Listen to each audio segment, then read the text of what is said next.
Navigating COVID-19, a member perspective. In this episode, we're speaking with Charlie Cano, CEO of ETEX Telephone Cooperative, located in Gilmer, Texas. ETEX was formed in 1952 to meet the communication needs of people living in rural Northeast Texas. They started with 743 members, who each paid a $10 membership fee and then made an initial investment of $40 at the time of installation of service. In their more than 60 years in business, ETEX has grown into a company covering a service territory of 710 square miles and providing service to over 12,600 members and customers. Though ETEX did have some experience dealing with events such as hurricanes and outages to help them better navigate a crisis such as the COVID-19 pandemic, Charlie explained that the cooperative did as much research as possible to come up with best practices to keep their employees and customers safe and healthy, while continuing to provide the service their customers had come to expect from ETEX. Some of the changes were we definitely created some separation and minimized the contact that we had with our customer base. But we've kept our offices open the entire time. We've always kept our lobby open. But what we did is we created some barriers, so we minimized the number of people in the lobby.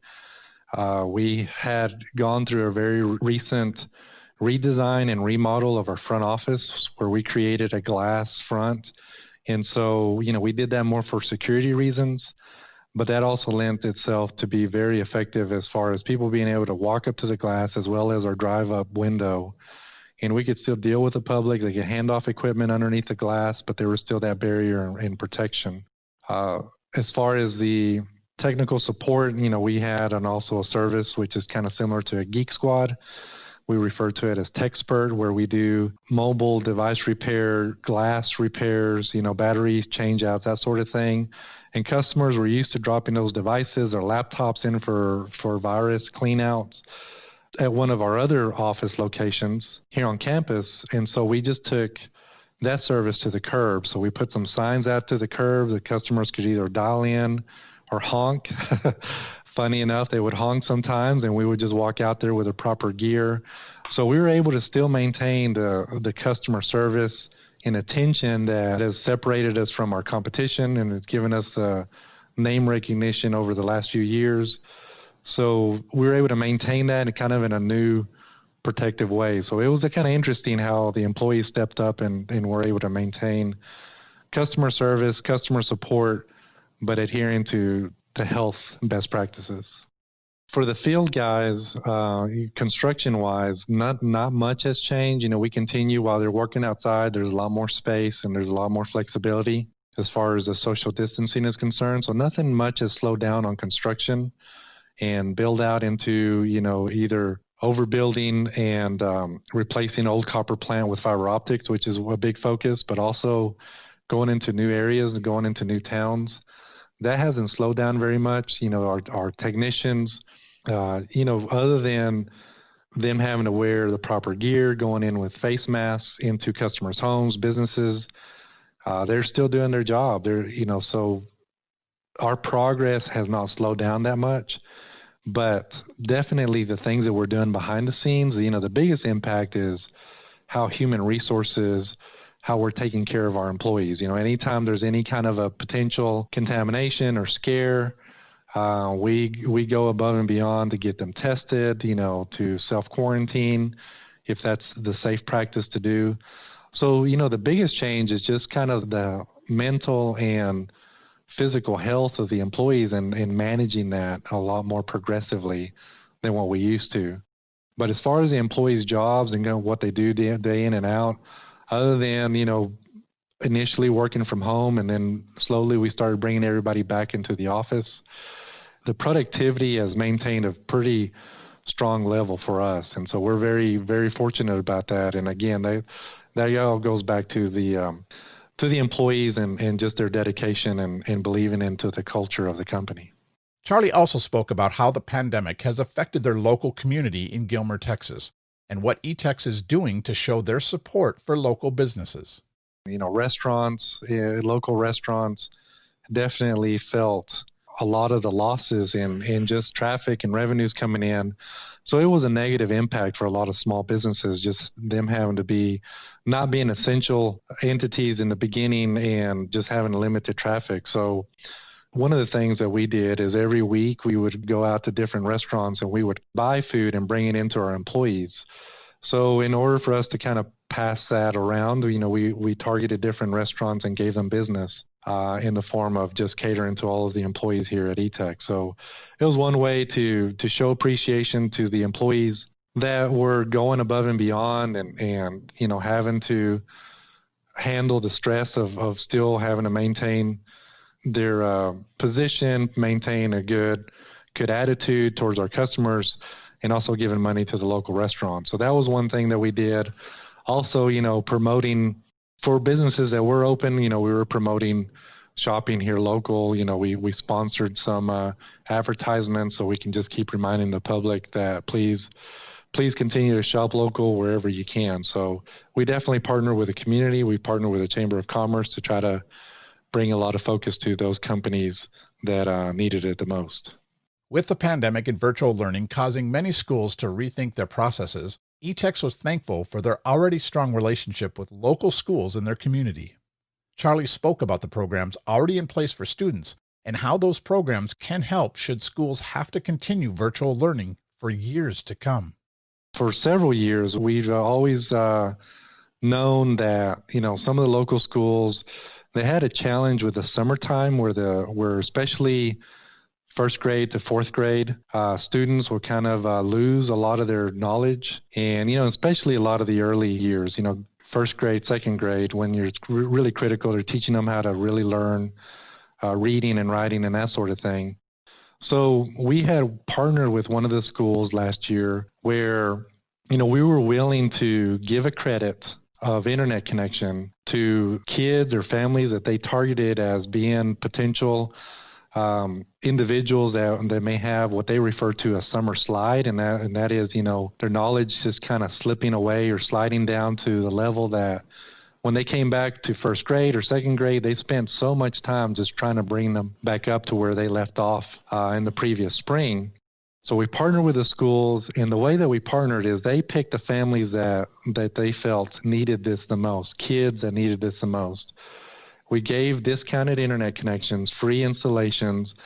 We also, in order to motivate these families to participate in this summer reading program, we also gave discounts to the teachers that were going to hold these kids accountable, meet with them on a weekly basis to make sure that they were doing their online content, online reading that was all supplied by the school. The school supplied, the devices, the tablets or the Chromebooks that the kids were taking home. They policed it all. All we did was we were the vehicle to provide the internet connection and providing the incentive based on discounts. Well, what we learned that for that group of kids and families that participated last summer, it greatly improved the curve to where they did not lose hardly any knowledge, and ability throughout the summer. And that was just based on just reading, that we weren't even planning for a pandemic, a year ago. And now that we have that model and we have that to look back on, we were already working with the same schools and saying, hey, how can we target a bigger group? How can we influence and get, more kids, more families on board to do this? So we were already working on that, and now here we are in the middle of a pandemic, and now we see that it doesn't need to only be a summer reading program. It needs to be probably a year-round, because according to some of the surveys that the schools have conducted, of when asking the question, how many are you willing to bring your kids back to school, given the current state of conditions, 30% of families said we're not even bringing our kids back until all of this is behind us. So 30% are so nervous and scared and worried about their, and rightfully so, about their kids' health that they don't even want to come back to school, which means they better have an adequate internet connection, number one, and probably just as important, the school needs to have a process and a program where they can provide effective distance learning for those kids. So we're definitely partnering with the schools. We're going above and beyond than just developing hotspots out in the community.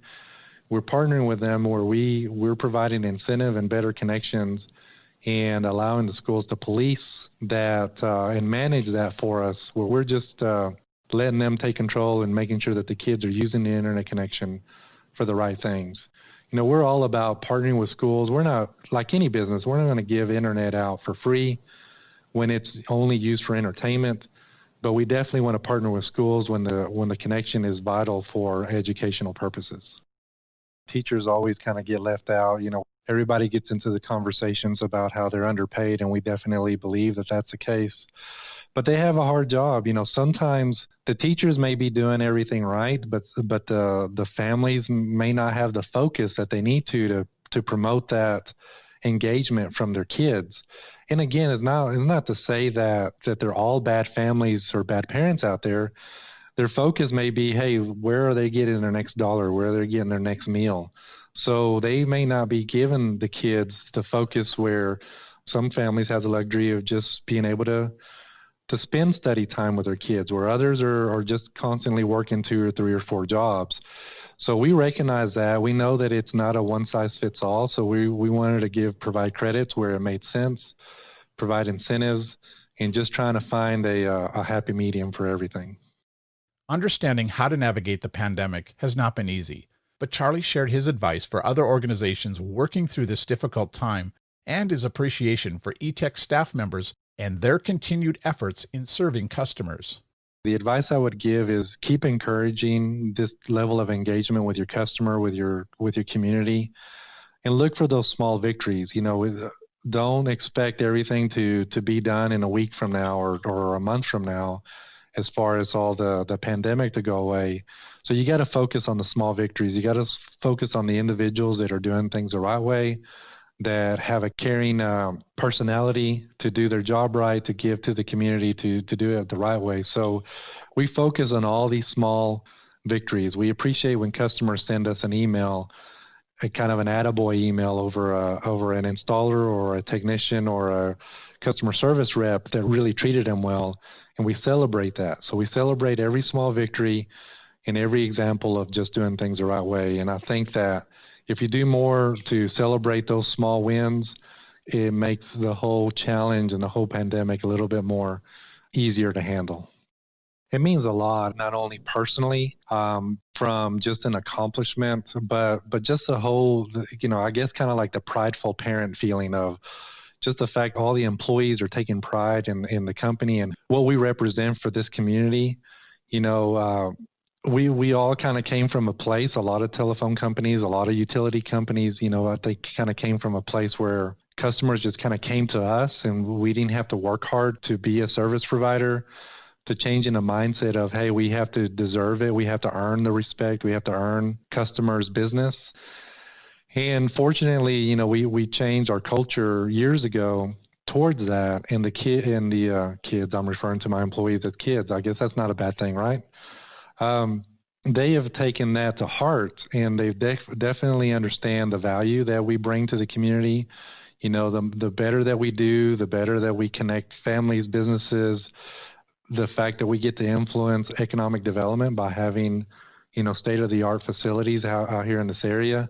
It's just been, it means a lot, and again, from all levels, not only personally, but also just being part of a team that works together and works hard to give back to the community. I want to brag. I love sharing this because I'm bragging on my employees. It's not me. It's the whole company. It's the whole group. So anytime that I get to shine a light on them and give them that recognition, it's definitely well-deserved for them. And it's testimony to, hey, this is why we're winning, is because they're doing things the right way. Thanks to Charlie and ETEX for sharing their perspective on the COVID-19 pandemic. To find out more information about this episode and other helpful resources, please visit the Member Think Tank section of the COVID-19 Solutions Resource HQ on the NISC community. Want to share your story? Please send an email to Jennifer Sagel at the email address in the body of this post. Thanks for listening.